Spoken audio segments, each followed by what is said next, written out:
दोस्तों नमस्कार, मैं हूं कुंदन और स्वागत करता हूं आपका अपने इस YouTube channel Kundan Roy lecturer में। भाई इस वीडियो में हम लोग बेसिक अवकलन करना सीखेंगे। ओके, अगर आप 11th या 12th के विद्यार्थी हैं, आप मैथ एक्स्ट्रा में ले लिए हैं या फिर मेन में लिए हैं और आपको मैथ रत्ती भर समझ में नहीं आ रहा है, तो आपके लिए यह वीडियो है। क्योंकि हम इस वीडियो में एकदम बेसिक लेवल से बताए हैं हर चीज को। अगर आप इस वीडियो को पूरे अंत तक ले देख लेते हैं तो हम गारंटी के साथ कह रहे हैं कि आपको जरूर कॉन्सेप्ट समझ में आएगा।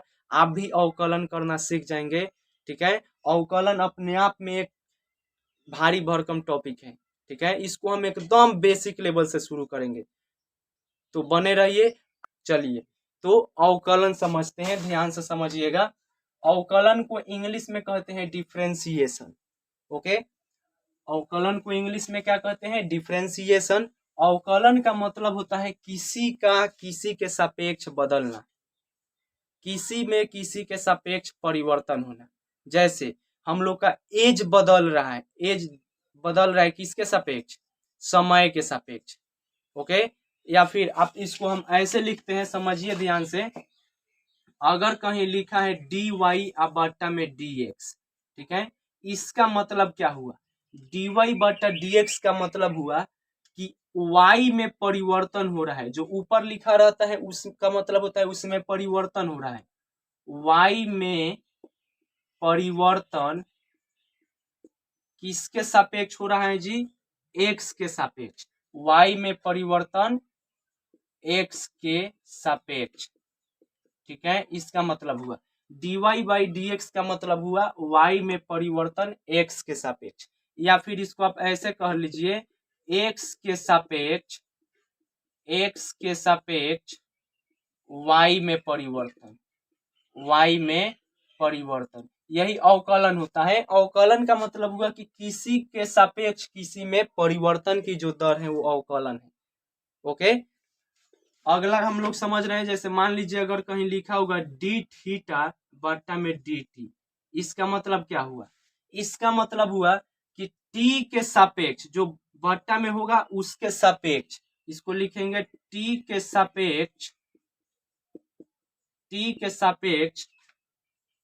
थीटा में परिवर्तन, टी के सापेक्ष थीटा में परिवर्तन। इतना आपको समझ में आ रहा है तो आगे समझते हैं। ठीक है, ध्यान से समझते चलिए। अगर कहीं लिखा होगा मान लीजिए क्या, डी एक्स बटा में डी वाई, इसका मतलब क्या हुआ? इसका मतलब हुआ एक्स में परिवर्तन किसके सापेक्ष? वाई के सापेक्ष। ओके, तो इतना हो गया। इसके आगे हम लोग अब समझते हैं। ठीक है, देखिए तो आगे हम लोग समझते हैं क्या, x के घात n का हमें परिवर्तन ज्ञात करना है, मतलब कि अवकलन ज्ञात करना है किसके सापेक्ष? x के सापेक्ष। इसको क्या पढ़ेंगे? x के सापेक्ष x के पावर n में परिवर्तन की दर। तो इसका फॉर्मूला होता है, फॉर्मूला क्या होता है? जो कुछ भी पावर में है, जो घात में है, उस घात को शुरू में लिख दीजिए। n शुरू में हो जाएगा, x का x n में से -1 कर दिया जाता है। ध्यान से समझिएगा, ये इसी टाइप पर आज हम लोग क्वेश्चन करने वाले हैं। बहुत बेसिक फॉर्मूला है ये, कि अगर हमें डिफरेंशिएशन करना हो x के घात n का x के सापेक्ष, तो जो कुछ भी घात है उस घात को शुरू में लिख दिया जाता है और फिर घात में से -1 कर दिया जाता है, मतलब कि एक घटा दिया जाता है। ठीक है, इस पर हम लोग बेसिक क्वेश्चन करते हैं। ध्यान से समझिएगा, आपको जरूर समझ में आएगी। जैसे हमें डिफरेंशिएशन करना है x के सापेक्ष, हमें डिफरेंशिएशन करना है x के घात 5 का। ओके, इसको ध्यान से समझिए। क्या करना है? जो कुछ भी घात में है उसको शुरू में ले आना है। यहाँ पे n है घात में, तो n को शुरू में लिखे हैं, तो यहाँ 5 है पावर के रूप में, तो 5 आ जाएगा शुरू में। फिर x के घात 5 - 1, तो कितना हो जाएगा? 5x के घात 4। ओके, और अगर हम इसी टाइप का क्वेश्चन करते हैं, जैसे मान लीजिए हमें डिफरेंशिएशन ज्ञात करना है x के घात 15 का। इसका क्या होगा, जो कुछ भी घात में है उसको शुरू में लेकर आइए, शुरू में लेकर आएंगे तो हो जाएगा 15, फिर x का x घात में से 1 माइनस करना है तो 15 माइनस 1 यानी कि 15x के घात 14। क्या आप इतना समझ पा रहे हैं अच्छा से? अगर समझ पा रहे हैं तो चलिए और आगे इसी टाइप का क्वेश्चन बनाते हैं। जैसे मान लीजिए हमें डिफरेंशिएशन करना है, डी बटा डी एक्स का मतलब होता है हमें डिफरेंशिएशन करना है एक्स के सापेक्ष। इसका एक्स के घात मान लीजिए हमें 20 का डिफरेंशिएशन करना है तो क्या होगा, इसका डिफरेंशिएशन होगा, जो कुछ भी घात में है उसको शुरू में लेकर आइए, जो कुछ भी घात में है उसको शुरू में लिखिए, फिर घात में से एगो घटा दीजिए, एक माइनस कर दीजिए, 20 में से एक घटा देंगे यानी कि हो जाएगा 20, एक्स के घात 20 में से एक गया 19। ठीक है, तो इतना हम लोग क्वेश्चन कर लिए, तीन के बाद और आगे हम लोग क्वेश्चन बनाते हैं। देखिए चलिए जी, तो अब हम लोग और आगे क्वेश्चन करते हैं। जैसे हमें डिफरेंशिएशन मान लीजिए करना हो x के घात 500 का, ओके, इसका क्या होगा डिफरेंशिएशन, जो कुछ भी घात में है उसको शुरू में लिखिए, यानी 500 आ जाएगा शुरू में, फिर x के घात कितना हो जाएगा, 500 में से एक घटा देंगे, 500 में से एक घटा देना है, बहुत आसान है। तो कितना आंसर हो जाएगा जी, 500 x के घात 500 में से एक घटाएंगे तो 499। ठीक है, बहुत इजी है, आप आराम से समझ सकते हैं। आप कॉपी पेन लेकर आराम से इसको सॉल्व कीजिए, साथ साथ में और ज्यादा समझ में आएगा आपको। ठीक है, यहाँ पे हमें डिफरेंशिएशन करना है x के घात -11 का, प्लस हो या माइनस हो, जो कुछ भी घात में है उसको शुरू में लेकर लिखना है।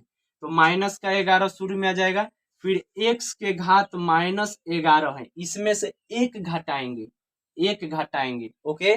तो यहाँ पर क्या हो जाएगा, x -11, x का x -11 में से जब एक घटाएंगे तो -10 नहीं होगा, माइनस माइनस दोनों माइनस में है, तो क्या करेंगे, -11 और -1 दोनों आपस में जुड़ जाता है, इसको जोड़ देंगे तो -11 और -1 क्या हो जाएगा, -12। ठीक है, इसको आप ज्यादा से ज्यादा क्या लिख सकते हैं, -11 आप बाटा में x के घात -12 है, इसको जब बाटा में भेजेंगे, भाग में भेजेंगे तो x के घात +12 हो जाएगा। ठीक है, क्या इतना आप समझ पा रहे हैं?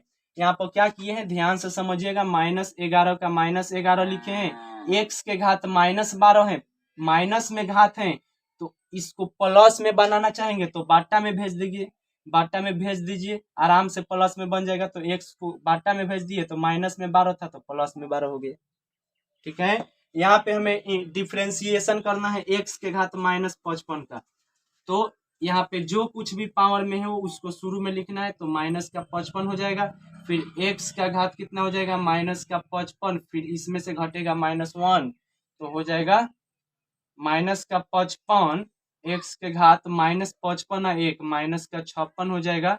इसको आप ज्यादा से ज्यादा क्या लिख सकते हैं, -55 आप बाटा में लिख सकते हैं x के घात 56। ठीक है, तो इतना हम लोग बेसिक क्वेश्चन कर लिए। आगे अब हम लोग समझते हैं 6 क्वेश्चन के बाद 7वां क्वेश्चन। चलिए, तो 7वां क्वेश्चन है, डिफरेंशिएशन हमको करना है 1/x के पावर 5 का, लेकिन देखिए यहाँ पे क्या है, हम लोग को फॉर्मूला क्या पता है, x के घात n का पता है फॉर्मूला, 1/x के घात n का फॉर्मूला तो हमको नहीं पता है, ऐसा टॉप हम लोग को फॉर्मूला नहीं जानते हैं। तो क्या करेंगे, इसको ऊपर ले जाएंगे, ऊपर ले जाएंगे तो क्या होगा, जैसे ये डिफरेंशिएशन है d/dx, 1/x के पावर 5 है, x के पावर 5 जब ऊपर जाएगा तो x के पावर -5 हो जाता है, यहाँ प्लस में घात है ऊपर जाता है तो माइनस में घात हो जाता है। यहाँ पे हम बताए थे आपको, जैसे माइनस के 11 था या 12 था घात, उसको बाटा में ले गए तो प्लस में घात हो गया था, तो जब हम बाटा से ऊपर ले जाएंगे अंश के रूप में तो यह माइनस में घात हो जाता है। ठीक है, अब इसका आराम से डिफरेंशिएशन कर दीजिए, जैसे घात आ जाएगा शुरू में और हमको x का x लिखेंगे, फिर -5 इसमें से घटा देंगे 1 तो कितना हो जाएगा, -5 x के घात 5 1 -6 हो जाएगा। ओके, इतना हो गया। इसको हम क्या कर सकते हैं, -5 और x के घात -6 है, इसको बट्टा में ले जाएंगे तो x के घात +6 बनेगा, ये हमारा राइट आंसर होगा। ओके, आगे देखिए, 1/x के घात 22 है, इसको हम कैसे सॉल्व करेंगे, तो इसको ऊपर ले जाएंगे। x के घात 22 है बट्टा में, तो ऊपर जाएगा तो कितना हो जाएगा, यहाँ पे तो चल रहा है d/dx, x के घात माइनस का 22 हो जाएगा, माइनस का 22 हो जाएगा, ऊपर जाएगा तो माइनस के 22 को शुरू में लिखिए, फिर x के घात कितना हो जाएगा माइनस का 22, फिर माइनस का 1। ओके, तो हो जाएगा यहाँ पे माइनस का 22, x के घात माइनस का 22 है 1, माइनस का 23 हो जाएगा। इसको हम क्या लिख सकते हैं, माइनस का 22 और बट्टा में x के घात 23 लिख सकते हैं, ठीक है, प्लस में। फिर इसको अगर हम सॉल्व करेंगे तो क्या होगा, एक्स क्यूब ऊपर जाएगा तो हो जाएगा d/dx x का पावर -3, यानी कि -3 को शुरू में लिखेंगे, फिर x का घात हो जाएगा -3, फिर -1, यानी कि -3 x के घात -3 या -1 -4 हो जाएगा, यानी कि -3 x के घात कितना हो जाएगा 4 हो जाएगा, बाटा में जाएगा तो प्लस का। ओके, चलिए इतना हो गया, 9 क्वेश्चन हम लोग बना लिए। फिर आगे बनाते हैं हम लोग, ध्यान से समझिएगा। चलिए, तो अगला हम लोग क्वेश्चन कर रहे हैं 10 नंबर। ओके, 10 नंबर क्वेश्चन है कि x का डिफरेंशिएशन क्या होगा। बहुत ये अच्छा है क्वेश्चन, x का डिफरेंशिएशन क्या होगा। ध्यान से देखिए, x का घात यहाँ कुछ नहीं तो क्या है 1 है। अब घात को शुरू में लिखा जाता है तो घात हो जाएगा शुरू में 1 इंटू एक्स का घात 1 माइनस 1 होगा। ओके, तो ये हो जाएगा आपका 1 इंटू एक्स का घात कितना जी, 1 में से 1 जाएगा तो 0। किसी भी चीज का अगर पावर 0 हो, किसी भी संख्या का अगर पावर 0 हो तो उसका मान क्या होता है 1 होता है। यानी 1 गुना एक्स के पावर 0 क्या हो जाएगा 1, यानी कि 1 में 1 से गुना करेंगे तो 1। ओके, तो याद रखिएगा x का डिफरेंशिएशन क्या होता है 1 होता है, x का डिफरेंशिएशन 1 होता है, ये पूरा के पूरा याद रखिएगा अच्छा से। चलिए अगला है डिफरेंशिएशन करना है हमको 5x का।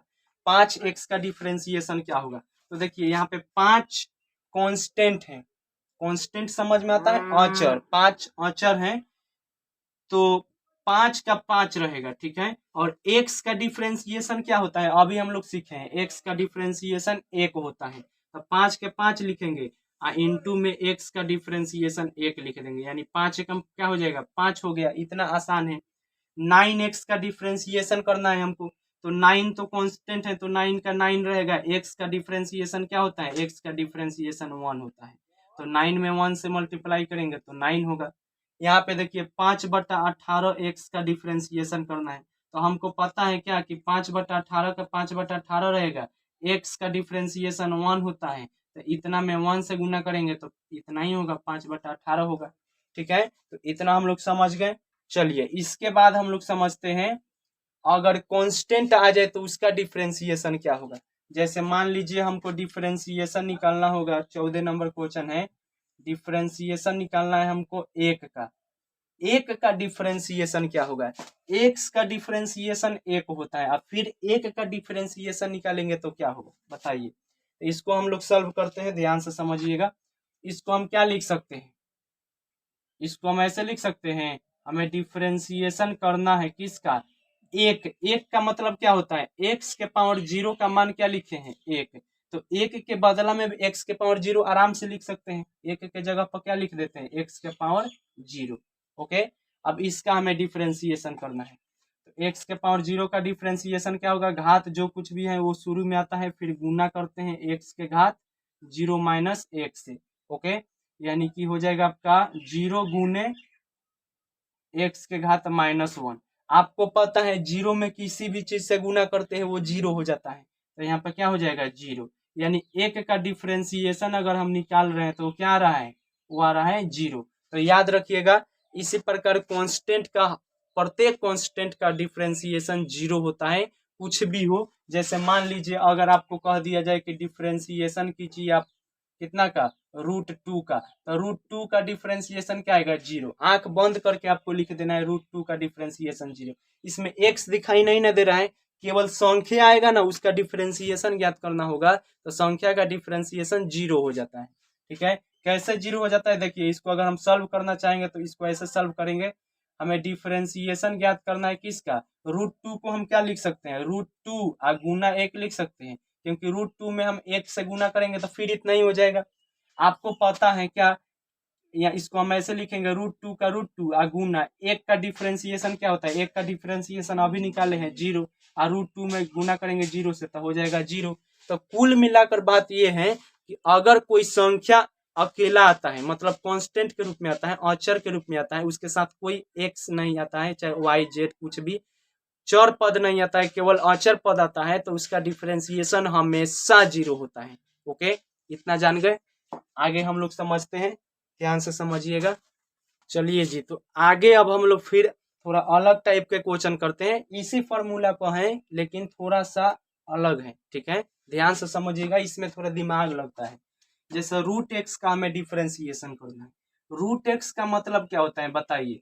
√x का मतलब होता है जब रूट हटेगा तो उसका मतलब होता है पावर में 1/2। याद रखिएगा, जब रूट हटता है तो पावर में 1/2 होता है। ओके, तो हमें डिफरेंशिएशन करना है x के पावर 1/2 का।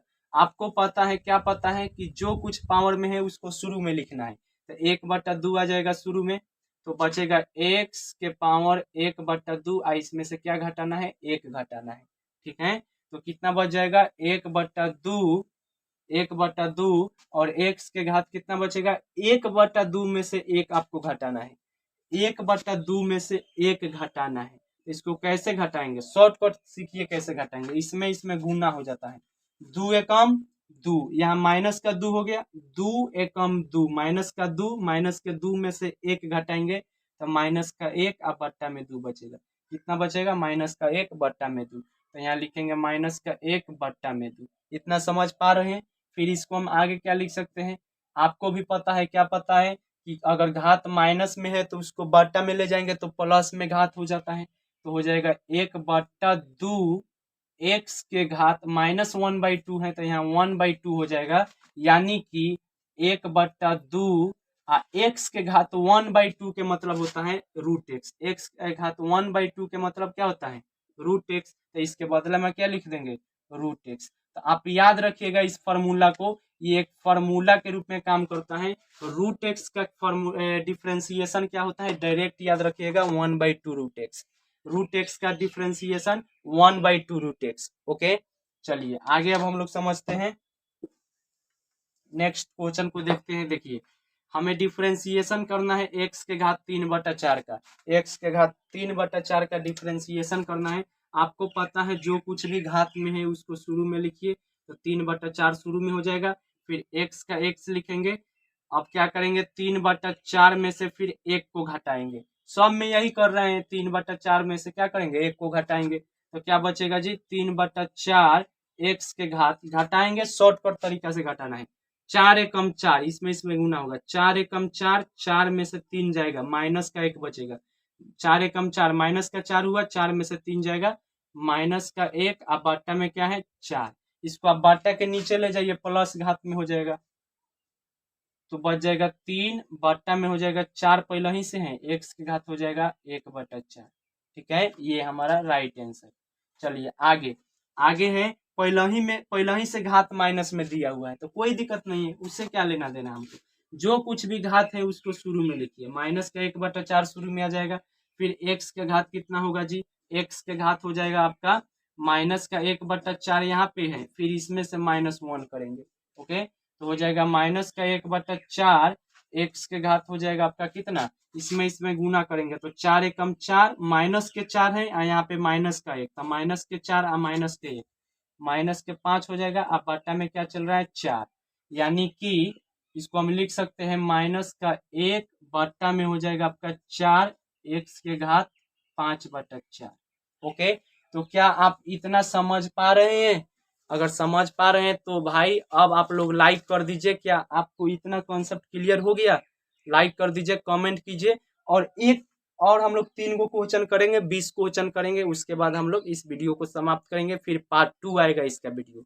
ओके, तो ध्यान से समझिए, फिर 3 गो और क्वेश्चन लिखते हैं। चलिए, तो 18 नंबर क्वेश्चन अब हम लोग बनाते हैं, फिर 19-20 बनाएंगे, उसके बाद वीडियो को समाप्त करेंगे। ओके, तो देखिए हमें डिफरेंशिएशन करना है 5x के घात 3 का। ओके, अगर 5 अकेला रहता, खाली 5 अकेला रहता, उसके साथ में x नहीं रहता ना, तो 5 कांस्टेंट रहता, और उसको क्या करते हैं हम, जीरो डिफरेंशिएशन लिख देते, लेकिन यहाँ 5 किस रूप में है तो कांस्टेंट के रूप में ही, लेकिन x के साथ में है, x के साथ में है तो ये 5 का 5 रहेगा, ज्यों का त्यों रहता है। इतना समझ में आ रहा है। अगर 5 गुना में रहेगा मतलब कांस्टेंट चर के साथ में रहेगा तो उसको ज्यों का त्यों लिखते हैं, 5 ज्यों का त्यों रहेगा। हमें एक्स क्यूब का डिफरेंशिएशन करना है। एक्स क्यूब का डिफरेंशिएशन बहुत आसान है, आपको भी पता है, क्योंकि घात 3 है, 3 को शुरू में लाइए और फिर 3 घात में से 1 माइनस कर दीजिए, तो 3 माइनस 1 कर देंगे तो कितना हो जाएगा जी, 5 तिहाई 15 और x के घात 3 में से 1 जाएगा 2। ये हो गया फाइनल आंसर। ओके, आगे देखिए, यहाँ पे हमें डिफरेंशिएशन करना है 1/9 x के घात 8 का। तो हम क्या करेंगे, आपको भी पता है कि बाटा में अगर कोई भी आए तो उसको ऊपर ले जाना पड़ता है, क्योंकि हमें x के घात n का फॉर्मूला पता है, 1/x के घात n का फॉर्मूला हमको नहीं पता है। ओके, तो हम क्या करेंगे, 1/9 को 1/9 लिखेंगे, ठीक है, या फिर ये कांस्टेंट है तो कांस्टेंट को शुरू में ले लिया जाता है, 1/9 शुरू में आ जाएगा, कांस्टेंट है तो हमें डिफरेंशिएशन करना है किसका, हमें डिफरेंशिएशन करना है x के घात 8 है तो ये ऊपर जाएगा तो x के घात माइनस का 8 हो जाएगा, यानी कि 1/9 का 1/9 रहेगा और इसका डिफरेंशिएशन कर देंगे तो माइनस का 8 आ जाएगा शुरू में, माइनस के 8 आ जाएगा शुरू में, फिर x के घात -8 में से फिर माइनस का 1 हो जाएगा, यानी कि क्या हो जाएगा, -8/9, -8/9 और x के घात कितना हो जाएगा जी, -8 है 1 माइनस का 9 हो जाएगा। इसको हम क्या लिख सकते हैं, इसको लिख सकते हैं माइनस का 8 बट्टा में 9 x के घात 9 प्लस में चल जाएगा, बट्टा में नीचे जाएगा घात तो प्लस में हो जाएगा। ओके, चलिए हमें इसका डिफरेंशिएशन करना है, तो क्या होगा इसका डिफरेंशिएशन, 13 का 13 होगा जी, 13 का 13, x के घात 10 का डिफरेंशिएशन करना है तो 10 शुरू में आ जाता है, फिर x के घात कितना हो जाएगा 10 माइनस 1 और फिर प्लस का 5 तो कांस्टेंट है, अकेला आया है, इसके साथ x नहीं है तो इसका डिफरेंशिएशन 0 हो जाएगा, यानी कि 13 दहिया के 130, x के घात कितना हो जाएगा 10 में से 1 जाएगा 9। ये हुआ फाइनल आंसर। तो कैसा लगा आपको यह वीडियो, कमेंट में बताइए, अपने दोस्तों के साथ शेयर कीजिए ताकि उनका भी मैथ कमजोर हो तो भाई मजबूत हो सके, पूरा के पूरा कॉन्सेप्ट समझ सके मैथ में अच्छा से। ठीक है, लाइक कीजिए, शेयर कीजिए, कमेंट कीजिए, और अगर कहीं दिक्कत है, कुछ में कमी है तो भाई बोलिएगा, क्योंकि अभी बहुत गर्मी हो रहा है भाई, जून का महीना है, हाल खराब हो जाए है वीडियो बनाने में, तो कोई दिक्कत होगा तो माफ कीजिएगा, बाकी सब आप लोग कमेंट में बताइए, जरूर उसका रिप्लाई दूंगा। ओके, धन्यवाद।